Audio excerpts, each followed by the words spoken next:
Oh, hi.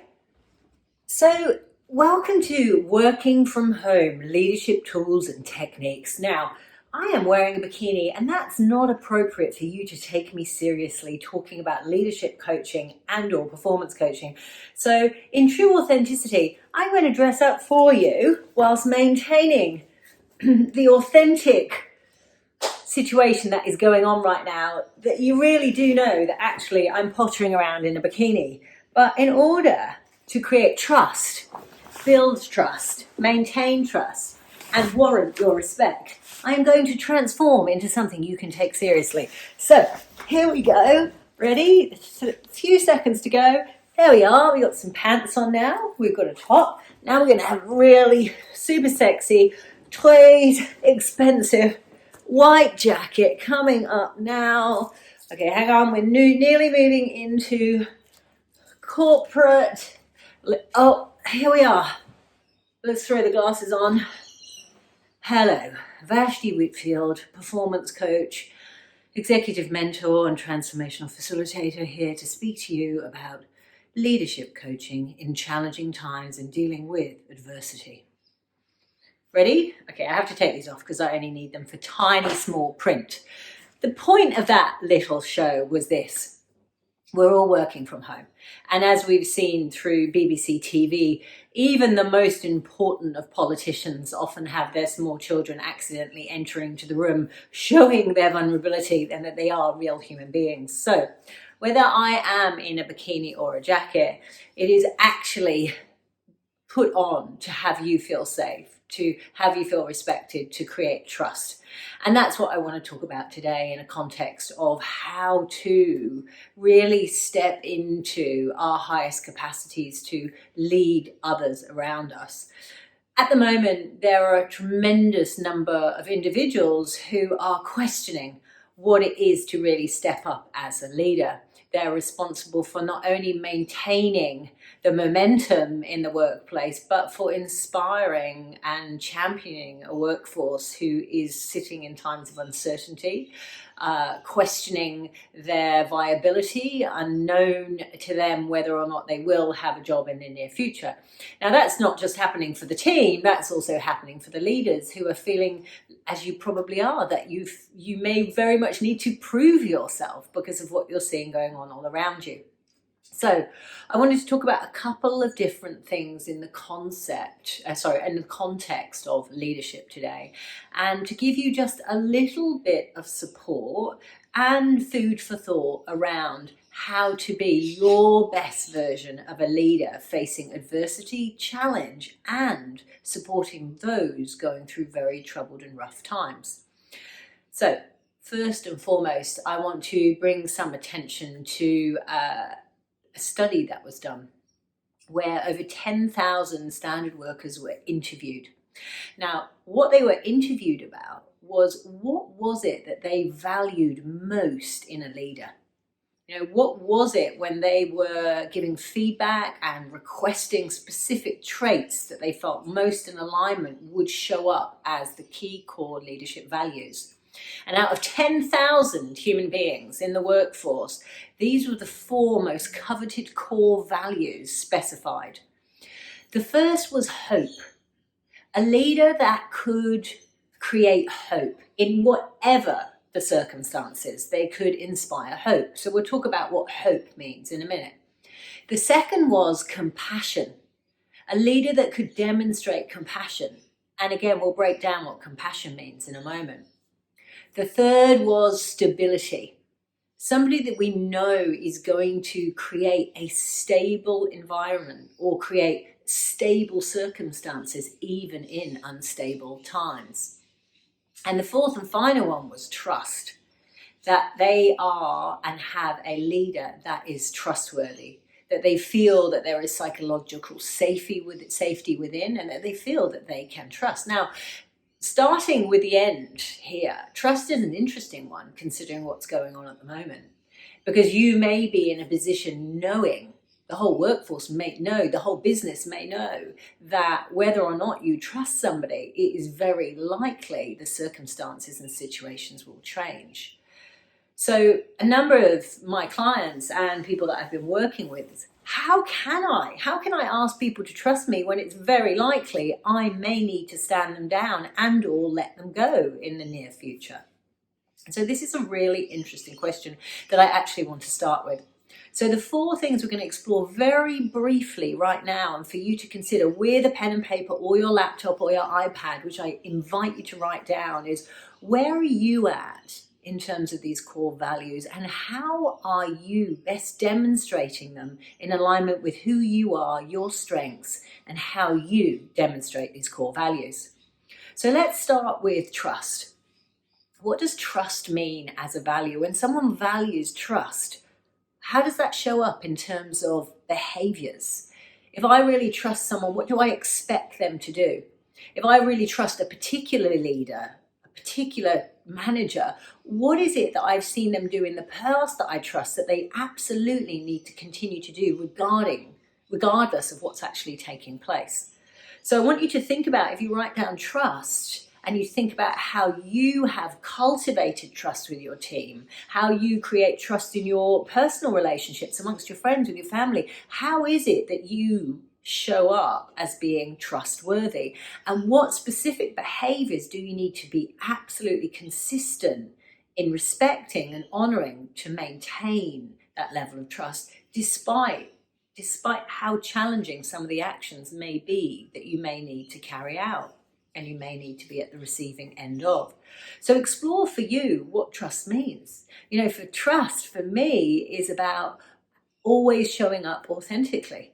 If I suddenly appear a very different way, and we're seeing this already quite significantly on social media at the moment, because everybody has had to go online, we're seeing people suddenly becoming something very, very vocal and pertinent and noisy, and perhaps they weren't that before. And so that creates a confusion and perhaps a mistrust. You were this before, but suddenly you're now that. So wherever there's a misalignment, what we start to see is a lack and a breakdown of trust. So being mindful of what is it you need to perhaps be communicating more of? What is it you're perhaps withholding that is not serving the situation that may be creating a lack of trust?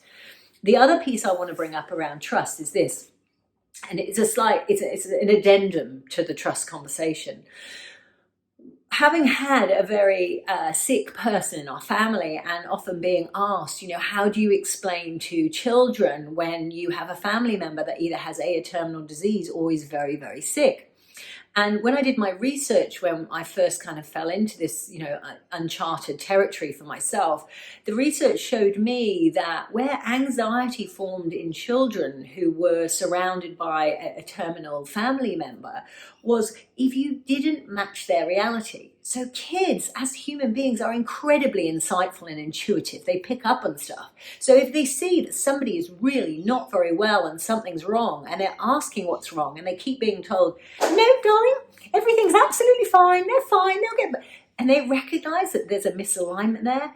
That is where that uncertainty becomes what is anxiety, what becomes that stressed concern.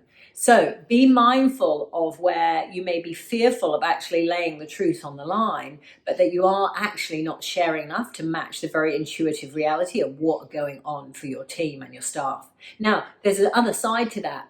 If you also explain too much to a child, then they can't actually grapple with all of that information. And that equally can become as overwhelming and as anxiety building also. So be aware how much information we need to impart rather than too much information. And again, just as a little add-on there, what you're seeing all around you is we're beginning too much of the wrong information. Because of social media and the news now, we are so saturated in information. There's no mistake that part of that is cultivating an anxiety-driven society. Now, trust. What do you need to be sharing more of? What do you need to be sharing less of? What do you need to be considering is going to maintain the trust between you and your team? Putting trust over there. Their second core value specified was hope. So writing down hope. When we look at what does hope mean to you, if a core value is determined by 10,000 individuals as a critical demonstration of leadership, that you can inspire and cultivate hope for your team. What does that mean for you? When I think about hope, which is a word that I associate perhaps with the Second World War, or dire circumstances, which I know so many feel that the current times are equal to, I think about somebody that is able to inspire the vision, someone that's able to inspire a possibility mindset, and somebody that is not necessarily able to shift a dynamic into being positive rather than negative or sad or melancholic, but somebody that is able to inspire possibility. And as Simon Sinek talks about, somebody that is able to inspire and come up with the optimistic outlook of what is possible. So I use somebody that is often problem focused and isolates the problem more than you do the solution. And when we can't identify a solution, if we are there trying to inspire hope as a value that is sought after, what is it that we need to be doing, saying, not doing, and not saying to inspire that optimism in our team? So again, quick little exercise for you. If you write down hope, what does inspiring hope mean to you as a set of behaviors or characteristics in your unique leadership style and personality? How can you be inspiring that in others? And what can you do that honors your way of doing things? If you're more of an introvert and you follow that kind of servant style leadership, it's not that you need to suddenly be a singing, dancing circus act. It's not about that. It's about staying true to your authentic style of leadership, but just recognizing that trust and maintaining that, rebuilding that, honoring that is critical. And how do you inspire a sense of hope? Through either optimism, a possibility mindset, and or holding the vision of what is possible even in dire circumstances, what is to be had from it. This is showing up as a for us, not just to us, enabling people to see the possibility rather than just the challenge. So we've got trust and we've got hope. So now we move into the third, which is a really important one, stability. When I think of stability as a core value and I think about what stable is, I think about, when you're perhaps balancing on a pontoon on the water, and if you lean too much one way, it's going to tip, and if you lean too much the other way, it's going to tip. I also think about a personality, that is incredibly up and down. I definitely have a tendency to be like that. It's like whatever's going on for me can show up in my mood.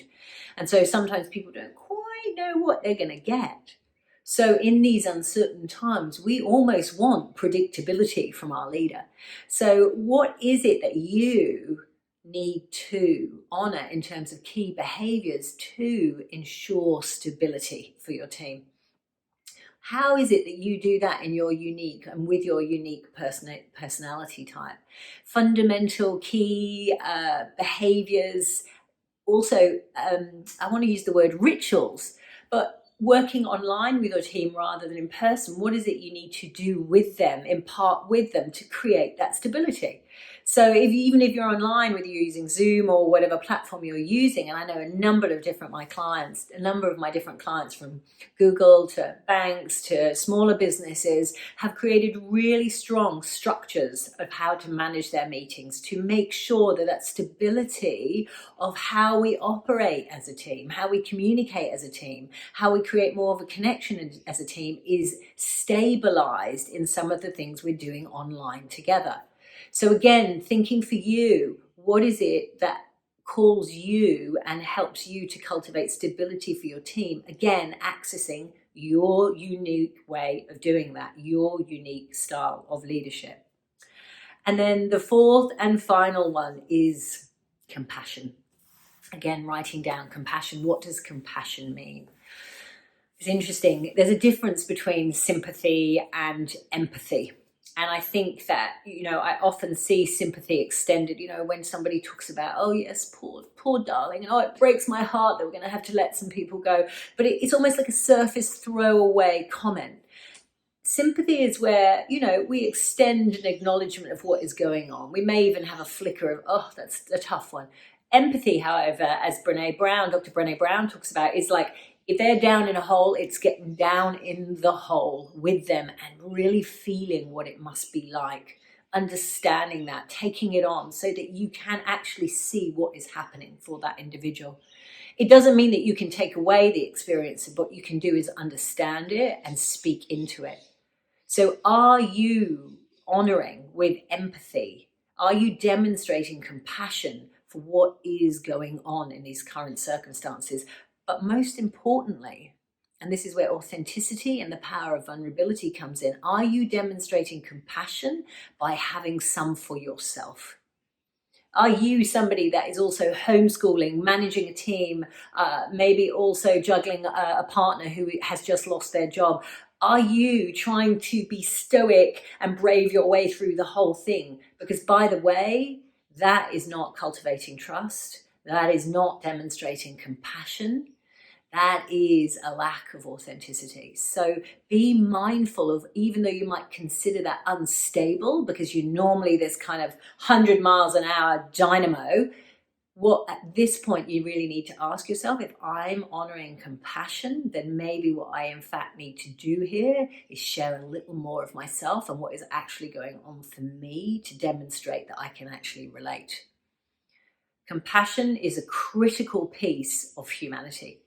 Are you demonstrating it? Are you communicating it? And are you thinking about what is actually going on for your team and the juggling that they are doing? And are you still managing what you have to get done or the things you'd have to reach, the target? Are you considering what has to be shifted and reshaped to honor the team's and your own needs?